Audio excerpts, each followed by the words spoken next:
Back now with 10 on your side follow-up in Gloucester County. You'll spend more when you go out to eat and shop there starting July 1st as the Board of Supervisors voted to increase the sales tax by 1%. However, the line has been drawn in the sand between the school division and the board over how that money is being spent. As 10 on your side's Brett Hall reports, a state lawmaker warns tonight's action could have a long-term chilling effect.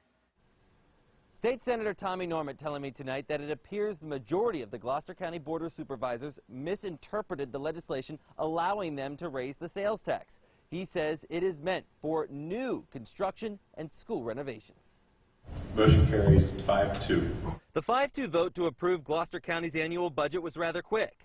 But what's clear is the resulting blame game will not be. I think it's sending a very clear message that they're not listening to their constituents. Between Robin Rice, chair of the school board, there was no opportunity to in any way, shape, or form have any kind of compromise, any kind of discussion. We were immediately thrown under the bus. And J.J. Orth, chair of the Board of Supervisors. I think that he's in a defensive mode.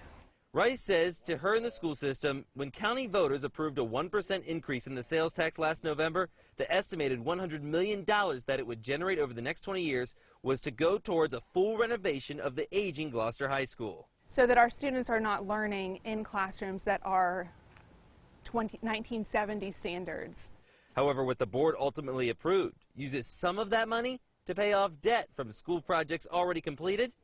Orth noting it also, though, gives teachers a raise and doesn't raise real estate taxes. How many places can you say can do that in this day and time when so many people were suffering from the COVID crisis? Rice says over time, Gloucester High School may not receive all the renovations they originally envisioned. We are waiting on the Attorney General's opinion to find out if what they're doing is even legal.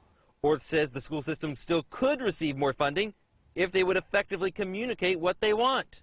We got to stop this crap that is happening between the school board and the Board of Supervisors because we're not getting anywhere. As of tonight, there appears to be no clear path forward. And why should you care?